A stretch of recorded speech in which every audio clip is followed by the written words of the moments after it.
à tous, bienvenue sur #Protestant 2.0. On est vendredi le 18 décembre, je suis heureuse de vous retrouver en ami Tessalme. On va démarrer la journée, entamer le week-end avec cette parole du Nouveau Testament dans la deuxième lettre de Paul aux Corinthiens. On est au chapitre 1er, dans les tout derniers versets. C'est le moment où il est question de faire confiance à Dieu et de tracer la route avec lui. Il nous est dit « Dieu m'en est témoin, ce que je vous ai dit n'était pas à la fois oui et non.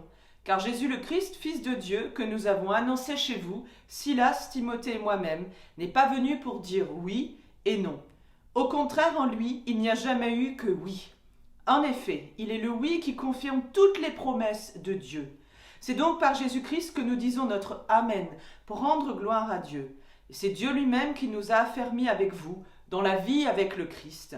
Dieu lui-même nous a choisis. Il nous a marqués à son nom. Et il a répandu dans nos cœurs le Saint-Esprit comme garantie des biens qu'il nous réserve. Alors il faut le savoir, les Corinthiens sont assez sceptiques, ils ont l'impression que Paul change d'avis assez souvent. Et donc du coup, puisque Paul fait un petit changement dans son programme de voyage, eh bien ils aimeraient savoir vraiment ce que Paul veut. Alors Paul leur explique qu'il n'agit pas avec légèreté ou dans son propre intérêt, mais qu'il a une ligne de conduite qui est cohérente. S'il dit oui, c'est oui, s'il dit non, c'est non. Il veut participer à cette grande réalisation des projets de Dieu et il nous y invite qu'il faut agir constamment pour le bien de la communauté. Ainsi, des fois, cela peut paraître être difficile à comprendre certains choix, mais il nous dit que c'est un choix ferme, un oui ou un non. Et c'est de cette manière-là également que le Seigneur reconnaît ses enfants.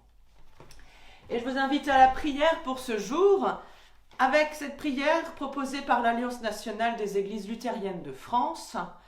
Merci Seigneur pour les contemplatifs témoins de l'invisible dans un monde anxieux, d'efficacité immédiate, et pour les hommes d'action dont l'engagement stimule la responsabilité à l'égard du monde. Merci Seigneur pour les poètes, merci pour les artistes, dont le rêve ouvre les brèches dans les murs qui ferment nos horizons.